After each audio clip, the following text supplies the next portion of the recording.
स्वयंभुव मनु के पुत्र राजा उत्तानपाद की दो रानियां थीं, सुनीति और सुरुचि। सुनीति का पुत्र था ध्रुव, जबकि सुरुचि का पुत्र था उत्तम। राजा अपनी पत्नी सुरुचि को अधिक प्रेम करता था।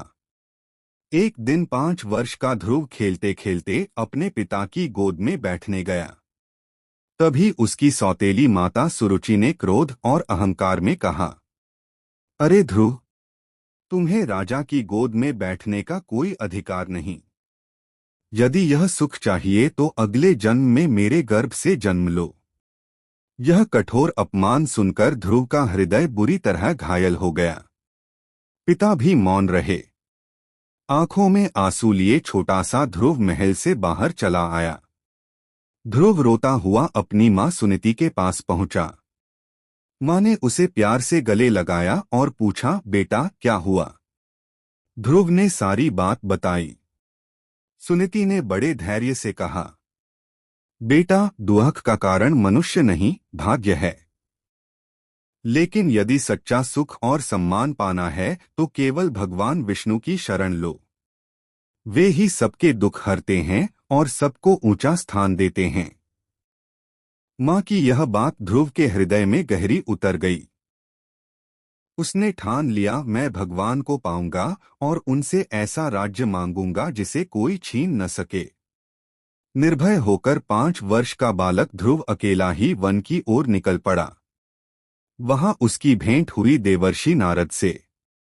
नारद ने मुस्कुराकर कहा, बेटा, तुम अभी छोटे हो। घर जाओ, खेलो, पढ़ो। भगवान की भक्ति के लिए अभी समय बाकी है। लेकिन ध्रुव ने दृढ़ स्वर में कहा, महाराज, मेरा हृदय आहत है। मैं तभी चैन लूंगा जब भगवान मुझे ऐसा स्थान देंगे जो कभी किसी से छिना न जा सके। नारद बालक की दृढ़ता देखकर प्रसन्न हुए। उन्होंने ध्रुव को मंत्र दिया, नमो भगवते वासुदेवाय, और ध्यान तथा तप की विधि समझाई। ध्रुव ने मधुवन में बैठकर मंत्र का जाप आरंभ किया। उसकी तपस्या अद्भुत थी। पहले महीने केवल फल खाया, दूसरे महीने पत्ते, तीसरे महीने सूखी घास, चौथे महीने केवल जल, 5वें महीने सिर्फ वायु, और छठे महीने से तो वह एक पैर पर खड़ा होकर निश्चल ध्यान में लीन हो गया। उसकी भक्ति इतनी प्रबल थी कि तीनों लोग कांप उठे।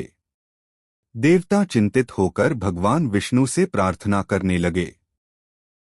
आखिरकार भगवान विष्णु अपने शंख, चक्र, गदा, पद्म धारण किए हुए गरुड़ पर सवार होकर प्रकट हुए। ध्रुव ने नेत्र खोलकर भगवान को अपने सामने देखा तो आनंद और प्रेम से गदगद हो गया।